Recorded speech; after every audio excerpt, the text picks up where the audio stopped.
സ്വാഗതം ന്യൂസ് ക്യാപ്സ്യൂളിലേക്ക്. ദീപാവലി ആഘോഷ നിറവിൽ രാജ്യം പടക്കം പൊട്ടിച്ചും മധുരം നൽകിയും ഉത്തരേന്ത്യക്കാർ ദീപാവലി ആഘോഷിക്കുന്നു. രാഷ്ട്രപതി ദ്രൗപദി മുർമു, പ്രധാനമന്ത്രി നരേന്ദ്രമോദി, പ്രതിപക്ഷ നേതാവ് രാഹുൽ ഗാന്ധി എന്നിവർ ആശംസകൾ നേർന്നു. ഉത്തരേന്ത്യയിലെ ദീപാവലി ആഘോഷങ്ങൾക്ക് മാറ്റുകൂട്ടി ഹരിത പടക്കങ്ങൾ. വായു മലിനീകരണ തോത് 300-ന് മുകളിൽ എത്തിയതോടെ സർക്കാർ നിരീക്ഷണങ്ങളും ശക്തം. നിയന്ത്രണങ്ങളുണ്ടെങ്കിലും പടക്ക വിപണി സജീവമെന്നാണ് കച്ചവടക്കാർ പറയുന്നത്. ഡൽഹിയിൽ വായു മലിനീകരണം അതിരൂക്ഷം. മലിനീകരണ തോത് വളരെ മോശം അവസ്ഥയിൽ. മലിനീകരണം കുറയ്ക്കുന്നതിന്റെ ഭാഗമായി GRIP സ്റ്റേജ് 2 ആരംഭിച്ചു. ദീപാവലി ആഘോഷം നടക്കുന്ന സമയമായതിനാൽ മലിനീകരണ തോത് വരും ദിവസങ്ങളിലും ഉയരും. നിരോധിത പടക്കങ്ങൾ പൊട്ടിക്കുന്നത് തടയാൻ പ്രത്യേക പരിശോധനയും ആരംഭിച്ചു. ദീപാവലി ആഘോഷങ്ങളുടെ ഭാഗമായി മൺചിരാതുകളിൽ 26 ലക്ഷം ദീപങ്ങൾ തെളിയിച്ച് ലോക റെക്കോർഡിട്ട അയോധ്യ. ഗിന്നസ് റെക്കോർഡ് സർട്ടിഫിക്കറ്റുകൾ UP പ്രധാനമന്ത്രി യോഗി ആദിത്യനാഥ് ഏറ്റുവാങ്ങി. ഏറ്റവും കൂടുതൽ ദീപങ്ങൾ തെളിയിച്ചു എന്നതിനും ഒരേ സമയം ഏറ്റവും കൂടുതൽ ആളുകൾ ആരതി നടത്തിയതിനും ഉൾപ്പെടെ 2 ലോക റെക്കോർഡുകളാണ് അയോധ്യ സ്വന്തമാക്കിയത്. ജമ്മുകശ്മീരിൽ നിയന്ത്രണ രേഖയ്ക്ക് സമീപം അഖ്നൂരിൽ ദീപാവലി ആഘോഷമാക്കി ഇന്ത്യൻ സൈന്യം. ദീപം തെളിയിച്ചും പടക്കങ്ങൾ പൊട്ടിച്ചും മധുരം വിതരണം ചെയ്തുമാണ് സൈന്യം ദീപാവലി ആഘോഷിച്ചത്. പഞ്ചാബിലെ അട്ടാരി അതിർത്തിയിൽ BSF സൈനികരും ദീപാവലി ആഘോഷിച്ചു.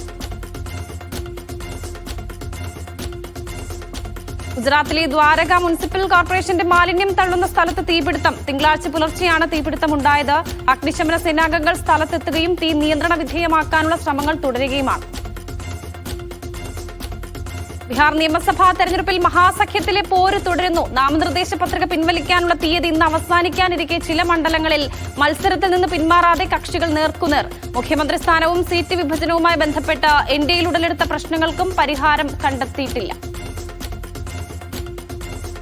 ഡൽഹി ഭീംറാവു അംബേദ്കർ കോളേജിൽ ABVP വിദ്യാർത്ഥി യൂണിയൻ പ്രതിനിധി പ്രൊഫസറെ മർദ്ദിച്ച സംഭവത്തിൽ ആഭ്യന്തര അന്വേഷണ കമ്മിറ്റി രൂപീകരിച്ച ABVP വാക്കേറ്റത്തിനിടെ വിദ്യാർത്ഥി പ്രൊഫസറെ മർദ്ദിക്കുകയായിരുന്നുവെന്നാണ് അധ്യാപക സംഘടന ആരോപിക്കുന്നത്.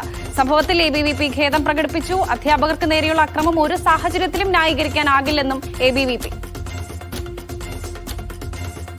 PM ജർമ്മൻ പദ്ധതിയിലേക്ക് മികച്ച സംഭാവനയ്ക്കുള്ള കേന്ദ്ര ആദിവാസി ക്ഷേമ മന്ത്രാലയത്തിന്റെ പുരസ്കാരം കേന്ദ്ര വനിതാ ശിശുക്ഷേമ മന്ത്രാലയത്തിന്.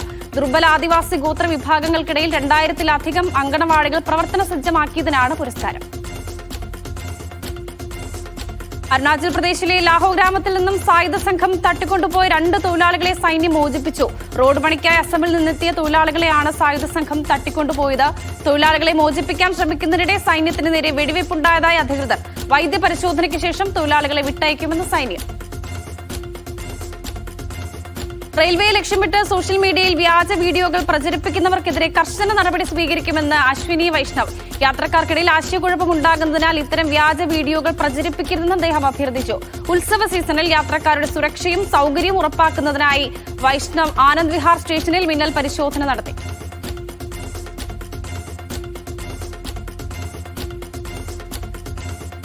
ഡൽഹി വിമാനത്താവളത്തിൽ ഇൻഡിഗോ വിമാനത്തിന് തീപിടിച്ചു. സീറ്റിന്റെ ബാക്ക് പോക്കറ്റിൽ സൂക്ഷിച്ചിരുന്ന പവർ ബാങ്കിൽ നിന്ന് തീപിടിച്ചാണ് അപകടമുണ്ടായത്. ഡൽഹിയിൽ നിന്നും നാഗാലാൻഡിലെ ഡിമാപൂരിലേക്ക് പോകേണ്ട വിമാനത്തിലാണ് തീ പടർന്നത്. ആർക്കും പരുക്കില്ല. യാത്രക്കാർ സുരക്ഷിതരാണെന്ന് ഇൻഡിഗോ.